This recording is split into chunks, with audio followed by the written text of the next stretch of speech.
bien dans son job. C'est la période de Noël. Alors bon, il y a les catalogues dans les boîtes aux lettres, évidemment. Il y a les publicités à la télévision. Bref, on est matraqué. Et c'est un vrai sujet, la question des jouets et de leur qualité ou pas écologique. On en parle avec Julie Mellet. Bonjour Julie. Bonjour. On est ravis de vous accueillir, cofondatrice de Lib et Lou. D'abord, pourquoi Lib et Lou ? Liberté de louer.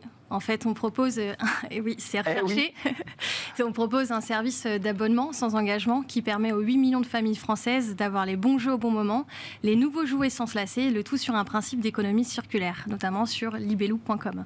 Vous partez quand même, et à travers votre entreprise, c'est une véritable entreprise, elle a des salariés, 8 à date ? 8 en tout, oui, tout à fait. Il y a quand même, et 3 cofondateurs, vous partez d'un principe de père et de mère de famille. Quand on ouvre l'armoire de nos enfants, on se dit, mais qu'est-ce que c'est que tous ces jouets qui ont été utilisés 5 minutes, Exactement. qui viennent, disons le cash, de Chine et qui sont faits en grande partie en plastique ? Exactement, et qui ne sont pas durables dans le temps. Nous, en fait, ce qu'on souhaite faire, c'est allonger la durée d'utilisation de chacun des jouets. Quand vous allez offrir un jouet à Noël, en fait, votre jouet, il va durer 6 mois au maximum. C'est la durée d'utilisation d'un jouet. Maximum. Hein. Maximum. Ça peut durer quelques semaines. Nous, en général, c'est à peu près tous les 2-3 mois que nos clients échangent leurs jouets sur le site libelou.com. Et donc, en fait, on construit des partenariats, notamment avec les fabricants de jouets, pour co-construire ensemble des jouets qui soient plus durables et donc réutilisables dans le temps. Donc, qu'on comprenne bien le concept, vous travaillez sur l'amont, là, avec les fabricants. Tout à fait. Mais vous avez aussi un travail sur l'aval. Exactement. Parce qu'il y a un vrai sujet de recyclage et d'économie circulaire. Donc là, on voit quelques images d'un des jeux qui est un puzzle. Mais vous nettoyez, vous récupérez les jouets, vous les nettoyez. C'est pas si simple quand vous faites. Vous toquez à la porte, les gens vous donnent ça dans une hotte du Père Noël inversée. Non, alors en fait, on propose 3 formules de location qui permettent d'avoir chez soi entre 4, 7 et 10 jeux par mois. La famille choisit ses jeux préférés parmi nos... Donc ça, c'est un des jeux que vous proposez ? Exactement, parmi nos 1000 références de jeux et de jouets, ça va dès la naissance jusqu'à 10 ans, on a même un peu de jeux de société. Ensuite, le parent sélectionne son point relais préféré, donc au plus proche de chez lui.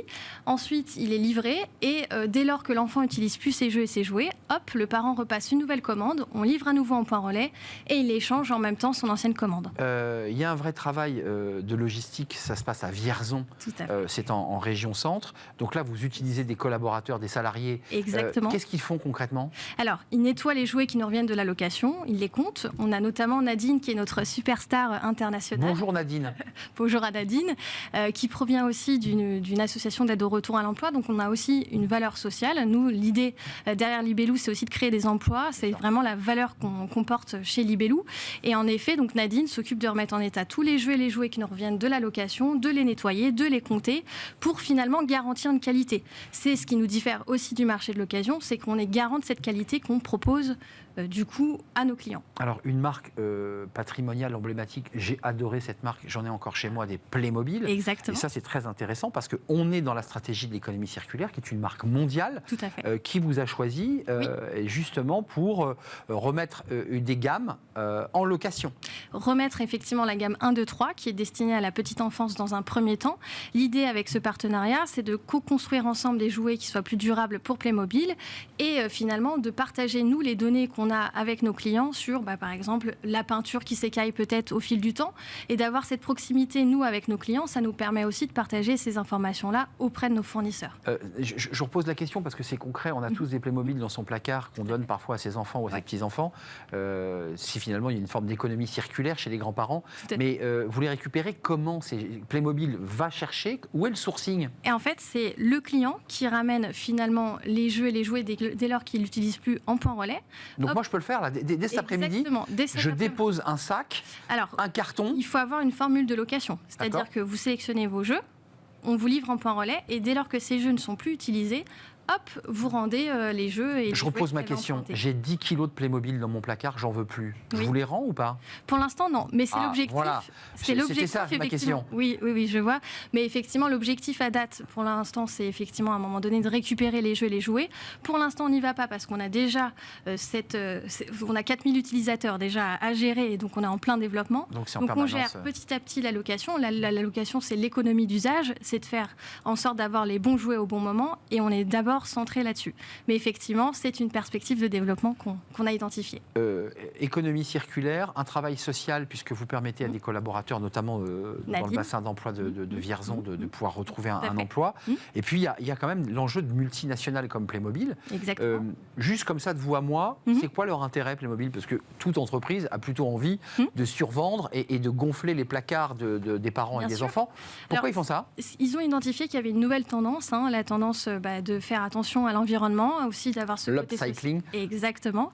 Et puis c'est aussi, ça leur permet de proposer des nouveautés, de les faire tester finalement sur notre site de location, parce que la location c'est aussi un moyen de faire tester des jeux et des jouets sans forcément les posséder.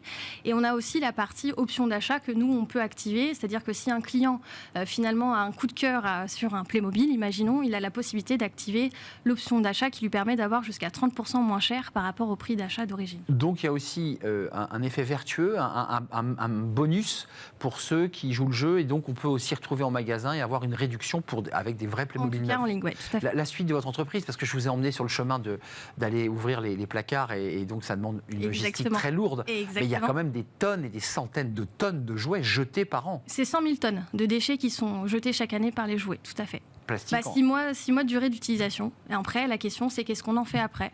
C'est soit on les entasse effectivement dans les placards, soit on les revend à coût de 2 € après avoir passé 2 heures à négocier le prix, ou on les jette. Et encore une fois, c'est 100 000 tonnes de déchets qui sont produits chaque année. On a vu les jeux que vous proposiez tout à l'heure dans l'animation vidéo, c'est des jeux de cartes, c'est des jeux éducatifs. Ouais, tout à fait. Il y a aussi, j'imagine, un engagement sociétal de votre société Libellou, c'est-à-dire que vous ne partez pas sur de l'électronique et je pense qu'il y a un vrai sujet là-dessus. Exactement, et puis ça fait partie surtout de notre business model, puisque en fait, on a un vrai travail de sourceur, puisqu'on source des jouets de qualité pour qu'ils soient réutilisables dans le temps. Donc finalement, c'est un modèle qui est hyper vertueux et qui nous permet de sourcer des jouets qui sont en bois, de sourcer des jouets qui sont fabriqués en zone européenne, pour vraiment qu'ils soient réutilisés dans le temps par tous nos clients. Deux embauches en 10 secondes, vous allez grossir encore là, parce que oui. D'ici 5 ans, on estime à peu près recruter 40 personnes. Bah écoutez, c'est un beau défi. Lib et Lou, comme son nom l'indique. Rappelez-nous le punchline. Liberté de louer. Liberté de louer, j'aime beaucoup, je me suis fait avoir. Merci. La liberté d'avoir du choix, la liberté de louer, on peut en faire...